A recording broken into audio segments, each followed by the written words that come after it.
Hello, my name is Andrew Keen. Welcome to Keen on America, the daily interview show about the United States.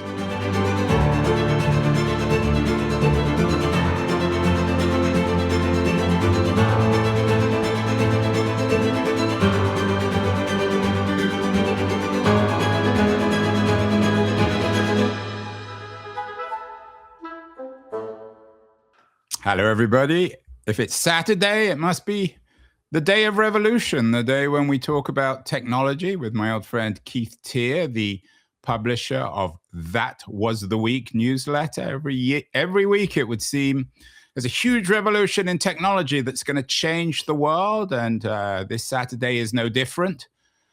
The title of his editorial this week is Blowing the Doors Completely Off the Hinges of Venture Capital. It's a subject he's all too familiar with, and he's joining us, as always, from the heart of the global revolutions of the world in Palo Alto, California. So, Keith, another revolutionary week. How many revolutionary weeks can we have before we all go down the plug hole?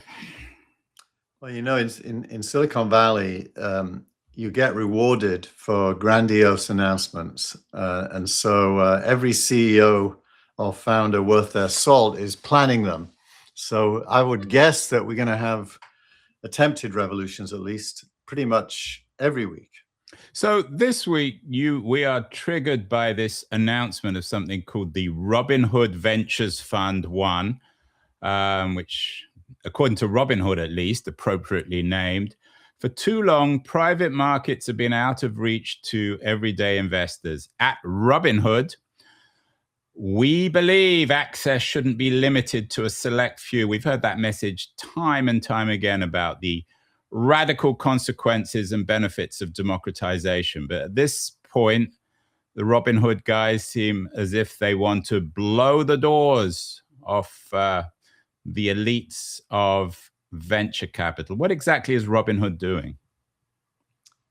Well, there's what they say they're doing, and then there's what's really happening. What they say they're doing is exactly what you just read out. They're launching a publicly listed venture fund, very like the conversations you and me have had in the past about what I do at SigmaRank.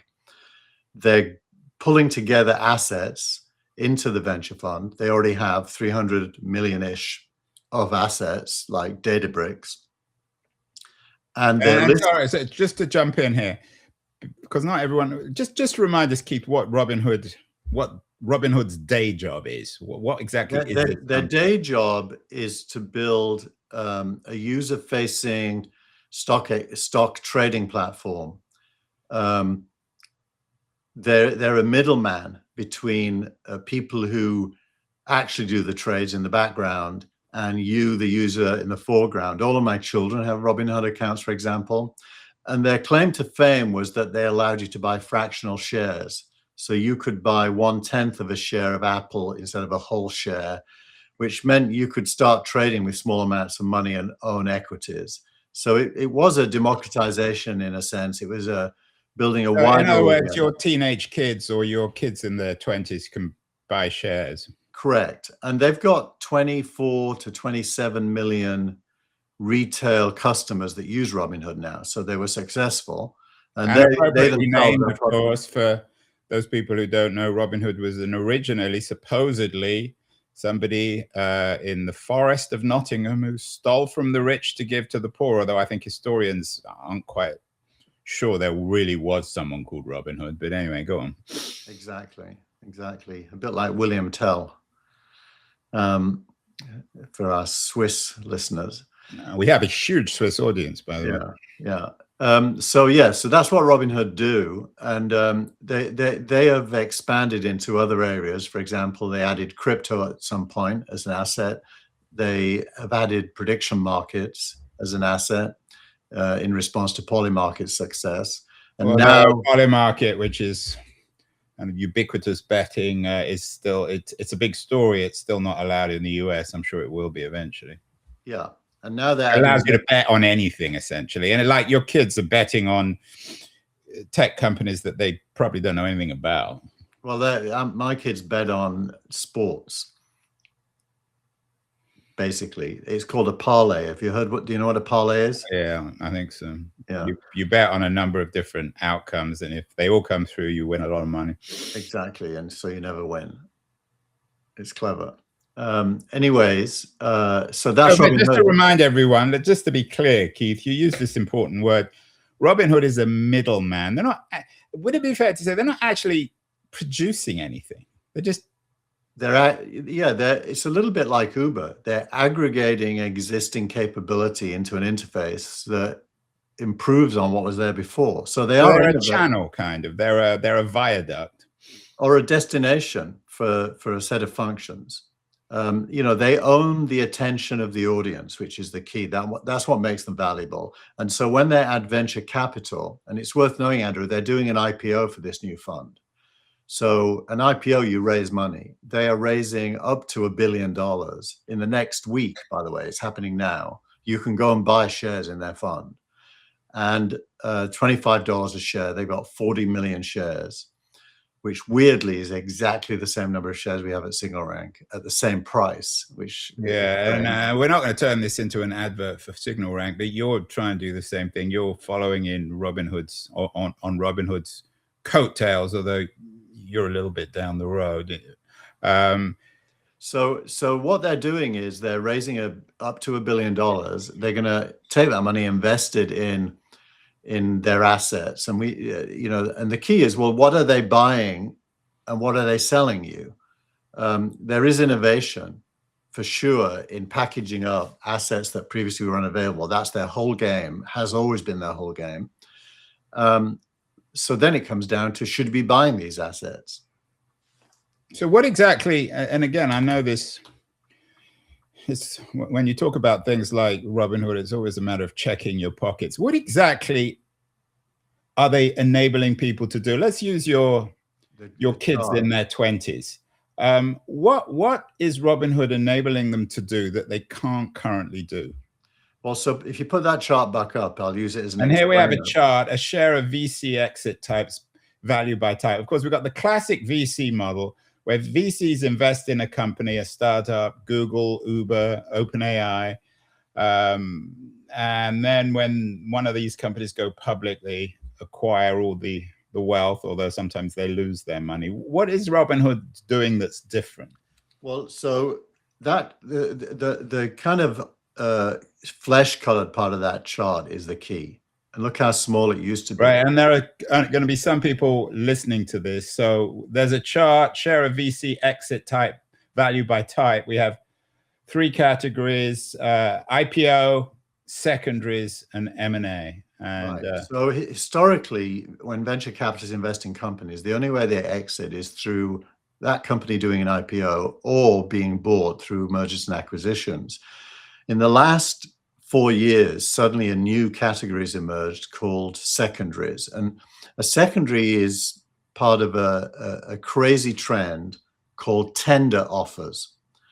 Now, a tender offer is when a company offers shares, mainly from employees, to new buyers. Like OpenAI. OpenAI is very hot on the secondary market, right? There are a lot of people working for OpenAI who have shares in a private company, and then they're selling their shares on the secondary market. Is that a fair way of thinking of it? That's correct. And it's done in a structured way, usually with the bank involved, and it's called a tender offer. There are more uncontrolled secondary markets like Forge Global and Hive, but these are structured bank-based tender offers. And what you're buying is usually shares from employees in a late stage company. That money goes back to the venture capitalists, who in turn give it back to their limited partners. So to come back to your kids, your boys, if they had the resources, through the secondary market, could acquire shares in OpenAI. Is that correct? And the like, yeah. And the demand is in a very small number of names. It's maybe 10 companies at any given time that are attractive. Right. Anthropic and OpenAI presumably dominate. Everyone's heard of them. Stripe and SpaceX are in there as well. Right. Okay. So to me, that already speaks to the democratization. I mean, your kids now have the same access to these early stage companies as Mark Andreessen or Ben Horowitz, don't they? So the devil is in the word early stage and the anticipation of what might happen next. And so, as you know, with venture capital, there's a life cycle of a company, and the ones who do tender offers are normally, historically they would have already done an IPO, but they're tending to stay private much longer, and most of the growth in wealth happens while they're private. At the point that they do a tender offer, the selling employees have drawn the conclusion that this is the peak, or close to the peak, or at least, it would be risky to keep holding. What a Hollywood person might call the climax. Correct. And so these tender offers are producing a lot of shares available at high valuations. The poster child for this is Figma, which is now public, which was attempted to be acquired by Adobe for 20 billion. That failed. Figma then started doing secondaries at 12 billion, whilst it was still private. A lot of people bought at 12 billion. Okay, so I take your point. So some of these secondary markets are being used by perhaps overpriced late stage private companies. So what is Robinhood doing with this announcement of its private market fund going public that will benefit your boys? We're talking about your sons as classic examples of people who want to get into the startup investment space, but don't have the access at the moment, or perhaps the capital. It's in a group of like entities. The others are Destiny, Tech 100, and Power Law, that I probably say to my kids, be careful, because the assets you're buying can go down. Why? Because they're already highly priced. And the money that you're going to pay is going to go back to venture capitalists and their LPs, and you're going to be holding these relatively highly priced. So that's your critique of the secondary market. So what is Robinhood doing that's in any way different? It's packaging up these assets for people like my kids, which is possibly a good thing depending on the basket of assets, or a bad thing depending on the basket of assets. So you really have to get to the next level down. It's democratizing, but is it democratizing exciting assets or disappointing assets? And I mean, that's going to obviously depend. I know you have your own stake in this, and it's a big deal from the point of view of signal rank. But for the rest of us, Keith, why should we even care? So it sounds to me like maybe not a scam, but Robinhood's always seemed to me like a rather odd company. They're not producing any value. It's just a game. I mean, it's an extension of Polymarket, or it's the way in which Wall Street and IPOs and Polymarket have all become part of the same kind of gambling game. Well, I think this is the time to influence Robinhood. It could be that's definitely one of the things it could be. But it could also be that companies that are going to experience, another 10x growth become available to retail investors before that happens. So it entirely depends on how Robinhood plays the game and the other players in the space. But Robinhood doesn't know, because it can't know of these companies, the middlemen, for whether these companies are any good or not. It depends on so many variables, on the future of the global economy, on AI, on so many other things. They can't know any more than anyone else, can they? Yeah, but they have a predilection at the point of their purchase to determine what kind of a risk they want to be acquiring. So let me take another tack on this. Again, using your boys, because you brought them up. I don't want to personalize this, but some people might say, if they want to invest, sure, that's a good idea. They're aspiring entrepreneurs. Let them invest in the public markets. What's wrong with the current public market? Now, of course, what Robinhood is doing is entering the public market, but what's wrong with them investing in Microsoft or Facebook or Google. There's nothing wrong with that, but you've got to do the math. As a person with savings, I assume you do the math from time to time. The public markets, taking the averages as the likely outcome, because almost nobody beats the market. The best case scenario is that you can grow your wealth by about 10% a year.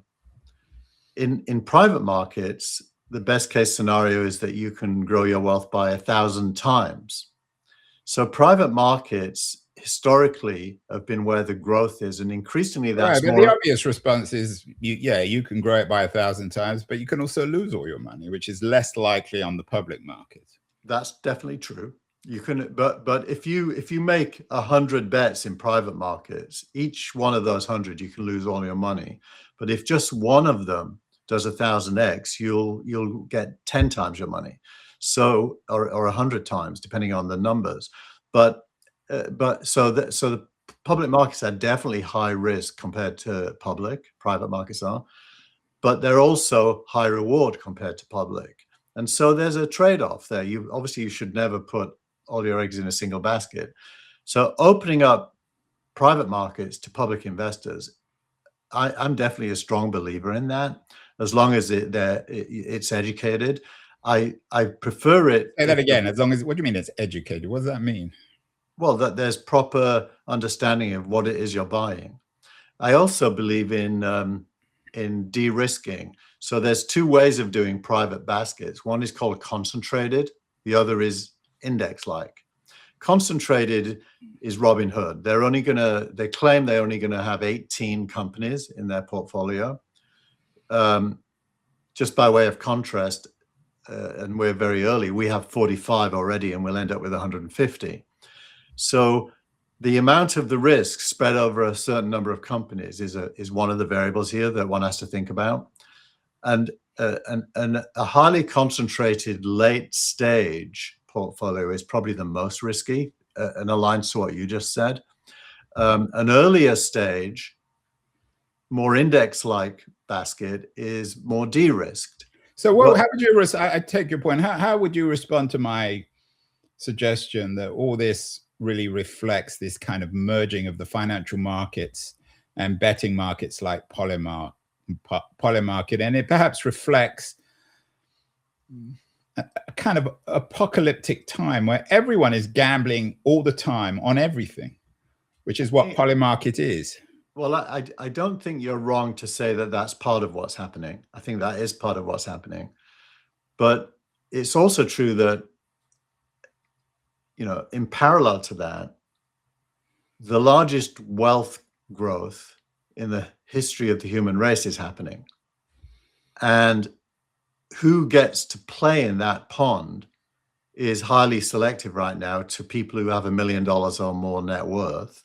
And Robinhood is right to suggest that can be broken, and more people can benefit from this wealth growth. No, we talk about the democratization of finance. People with $1 million have more rights, not because they're better or even smarter. It's just because they got the money.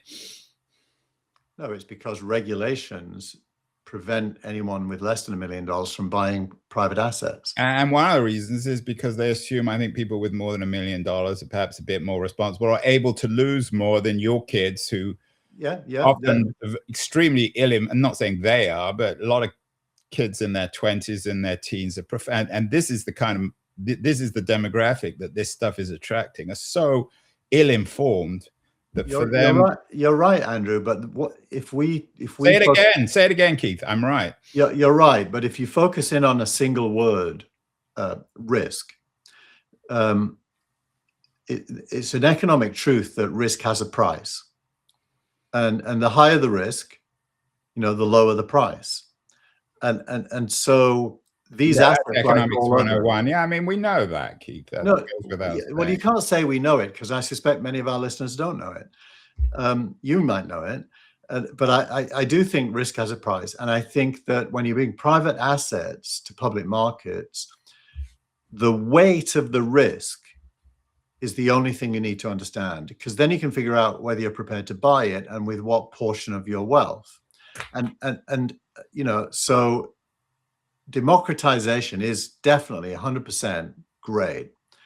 Risk that it carries is a variable, and different players are going to bring different baskets of risk to the market, and they'll be priced differently and they'll perform differently. Yeah, and we've talked about booms. You and I disagree on this. I mean, the nature of booms is one where a lot of people assume that risk has no price, and then you have a radical correction or a collapse and everyone recognizes. I have one more question, Keith, and then we're going to move on this because it's boring, really, in my mind. As you know, it's not something I'm particularly interested in. What exactly? I've always, and maybe correct me if I'm wrong, but I've always assumed that to go public, you have to have some value. You can't just, it can't just be an idea. It can't just be some whim. To go public means that you have some substantial product. What exactly in this Robinhood private market fund that's going public, what exactly is this thing? It claims it's a thing, and if it's going public, it must be in a sense a thing. It's Where's the value? What is it? They've spent $340 million buying previously impossible to own private companies. So they've put down 340 million of their own money to buy these assets. So this is they're not actually buying the companies. These are investments in these companies. Well, that is buying the companies. It's just a small portion of the companies. So it's basically just a kind of an investment platform that's going public. But a little bit like Berkshire Hathaway is. Berkshire Hathaway owns other companies. Robinhood owns other companies, not fully. And it's now, and in the case of Robinhood, these companies were previously impossible to own for retail investors. Its product is to make it possible to own them. And you judge them based on what it is they're selling you. So in a way, I mean, coming back to this final point, come back to your kids. They could buy on the secondary market, but actually this Robinhood announcement in a way might not be such a bad thing because it's encouraging them to go to the public market and invest in something like Robinhood. Is that fair? Yeah, that's fair. And then you do the calculation on the risk analysis of all your possible strategies. And then coming back to the revolutionary point about blowing the doors off venture capital, why should Andreessen Horowitz or Sequoia or Union Square Ventures, why should they care about any of this? They're still in their business of investing in startups. But that's actually the most interesting part of it. Sequoia and Andreessen charge their investors somewhere between 20 and 30% of the profit on the money that they invest. Robinhood is charging 0%. So they are creating a venture capital fund where the profit stays with the investors and doesn't get taken out by Robinhood. So they're changing venture capital from a 30% tax to 0% tax. They are charging fees. It'll end up being somewhere between 2 and 3% at the end of the day, which is similar to Andreessen and Sequoia. And their stated goal is to become the biggest venture capital company in the world. If that happens at 0% fees, it makes Sequoia and Andreessen's business model untenable. Yeah, but the point, and I don't want to argue on behalf of Sequoia or Andreessen. They can make their own arguments, but their point of their value is that they actually have access to these companies. They have a network in Silicon Valley. They know the best entrepreneurs, the best technologists, and they're making these investments. Robinhood isn't doing any of that. Well, now you're agreeing with me. I agree with that. What are the assets? The key questions are, what are the assets? How early do you own them? In the case of Andreessen and Sequoia, they often own these companies at the seed round or the A round. So the growth is huge if they succeed. So buying assets early, when those assets are well chosen and they grow, deserves a premium. And that's why Sequoia and Andreessen can earn that premium. If you buy assets late when they're already fully grown and you package them up for retail investors and they don't grow massively, you really don't deserve a premium. Right. Yeah, I think I think we're going around in circles. Let's move on. Another interesting piece you linked to this week is about the humanities being automated by Yasha Mounk, an old friend of mine, the publisher of Persuasion. He suggests that AI now is at a point where it can write political philosophy papers, not quite perfectly, but getting towards a point where it's harder and harder to distinguish between AI and people who have spent their lives training to write political philosophy. It's an interesting observation, and I think he's right, isn't he? Well, he's definitely right on the facts. He actually writes about an experiment he conducted to get the AI to write a paper, and he concluded that it was depressingly good, in his words, because he felt it could be submitted for publication and be good enough to be published in an academic journal. And then he asked the question, where is his value add, or any writer's value add, if that trend continues? And he does conclude at the end that there is a value add, but he thinks effectively an average non-specialist in a space is going to be able to produce a specialist level publication using AI, and it will be increasingly difficult to distinguish between that and one written by an actual specialist.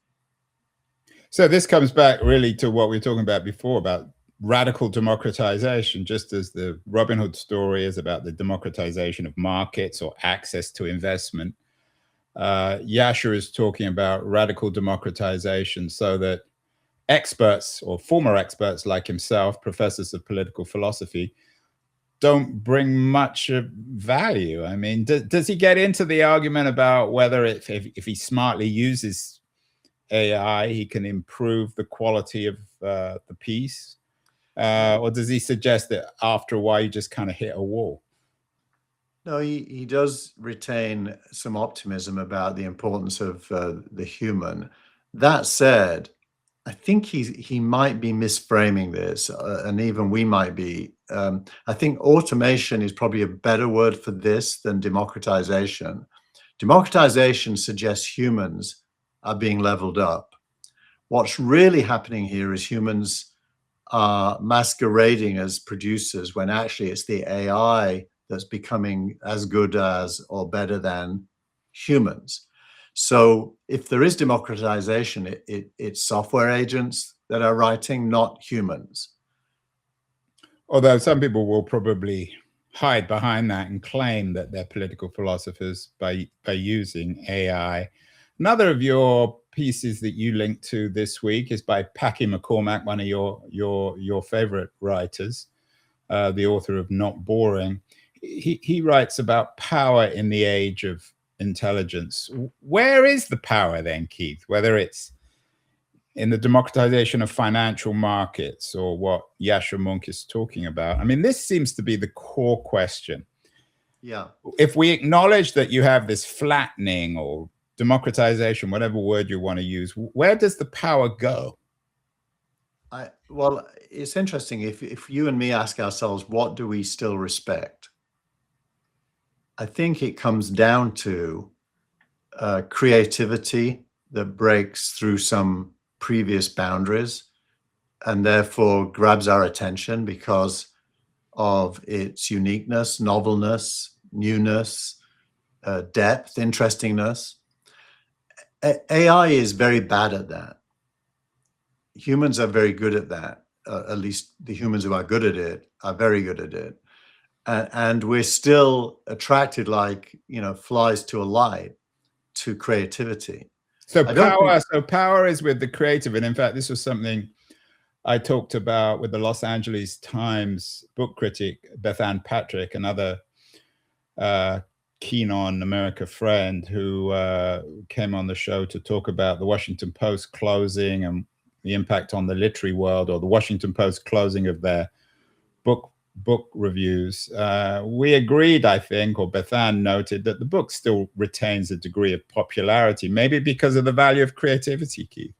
I think it's exactly that. When a new book comes out that breaks some kind of ground intellectually or from the point of view of leisure and fiction, a lot of people buy them, either digitally or physically. And that's because we have a thirst to be either entertained or educated. So maybe Yasha's point about the humanities being automated is that the humanities aren't particularly creative, and that most people working away in university departments writing these white papers aren't creative, and that we shouldn't be too sad about their demise. Well, I think what will happen is the good writers will be like Sequoia and Andreessen. They'll be very good at doing their craft early, before anyone else, and benefit from that. In the case of writers, by attention. In the case of venture capitalists, by gains. And therefore, the craft still retains its power. Craft retains its power. That should have been your headline this week, rather than blowing the doors off the hinges, Keith. Craft retains its power. Steve Gilmore, I know, one of our loyal listeners, criticized you and I, Keith, because he says we disagree too much, but maybe we agree too much on this front, that we're not in, doesn't sound like we're in violent disagreement on any of this. So there, even if the humanities are about to be automated, that's not necessarily bad for humanism, or maybe for creativity. You're suggesting that the reverse might be true. I think the reverse is always true. I think any time a technology relieves humans of the mundane, it elevates the special. Like you and I. I don't know about you and I. Steve's point, by the way, wasn't that we disagree too much. So we disagree about the same things over and over again and don't move on. Okay, well, to annoy Steve, we're going to disagree finally, Keith, about the same old thing again, which is abundance. One of the other pieces you link to is by one of the great apostles of abundancy, Peter Diamandis, and a character called Dr. Alexander Wisner-Gross, who sounds like he could have come out of Dr. Strangelove or something, a rather odd-looking character, on this idea of abundance. I just think it's complete and utter nonsense. I think that there will always be power, there will always be scarcity. Whenever you get certain kinds of abundance, new abundance, you get new kinds of scarcity too. Are you in this camp of achieving abundance by 2035? It seems as if the reverse is true, if anything. There's more scarcity now than there's ever been. Well, look, these two, Diamandis and Wisner-Gross, are part of a group that does a podcast. Salim Ismail's on the podcast, by the way. I think you know Salim as well. Yeah. And they are part of Singularity University historically. And they're so trash, because I can't remember. There was lots of scandals, weird things going on. Yeah, I don't think they were part of anything weird, but and by the way, not quite Epstein weird, but there was something weird going on. Well, the concept of the singularity is highly discussed, but let's just say they're part of that, and so they have a stake in the ground, which is they believe the singularity is inevitable. I think they're probably right about that. That at some point, automated software and robotics that is self-referential and can reproduce itself at better and better functionality is probably going to happen. And I would, just to be clear here, I wouldn't necessarily disagree with that, but that does not result in abundance. Well, there's two quite separate conversations. Well, then let's define abundance. I think you have to separate abundance into two conversations. The first is, will the production of things grow to such an extent that almost everything is available to everybody? I think that probably is yes. At some point that will happen. Things meaning food, homes. You mean like access, like we were talking about with Robinhood? You have access to invest in early stage tech companies, but it doesn't mean everyone gets the same access. It doesn't mean that everyone can just buy these things, because everyone has different. Well, I think you have to remove the word buy, because that's a word of the present. If you imagine that things are produced in abundance automatically with no human input, and things meaning things we need or want, then the concept of buying them goes out the window, because there's too many of them. They'll have zero value, actually, because there's too many of them. So the supply will outstrip demand. Now you're going all Muskean on me. No, I think this is just well, you have to fiction. start with logic. That is just pure logic, isn't it? What's logical about, you still have to have resources to produce stuff. I mean, even with AI, for all its supposed freeness, the big tech companies, the AI platforms, are investing billions, sometimes trillions of dollars in producing the power to drive these things. So it's but remember we're trying to understand Diamandis and Wisner Gross. Okay, and they're talking about 2035, which is not a long time. That's So they believe that this exponential abundance is fairly short term. That's what they believe. We can disagree about that. I don't think we can disagree that abundance defined in the way I just did will eventually happen. It will. And then the second thing is, well, who you just said it will? You didn't. I would say it's complete nonsense. I mean, how do they explain land, for example, and the fact that you can't just produce land? Well, there's so much land on the earth compared to people that it doesn't matter. I think that's enough, Keith. Otherwise, you're going to annoy me too much. That's such a stupid thing to say. Well, it means you're not scientific. You're being too emotional about it. Enough. That was the week.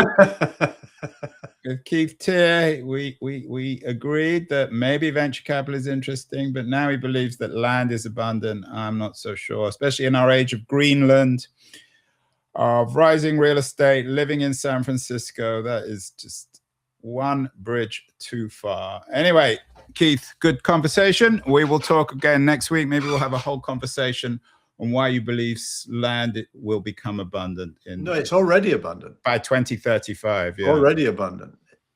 Well, then if that's the case, then why would America want to own Greenland? Or catch a train? Well, that's more geopolitics and power and military.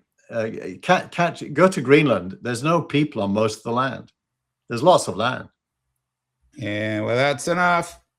Otherwise, we're going to get stuck in, and Keith, what's his name? Steve Gilmore will get all excited again. That was the week with Keith Teare. We'll talk again next week. Thanks, Keith. Bye, everyone. Hi, this is Andrew again. Thank you so much for listening or watching the show. If you enjoyed it, please subscribe. We're on Substack, YouTube, Apple, Spotify, all the platforms.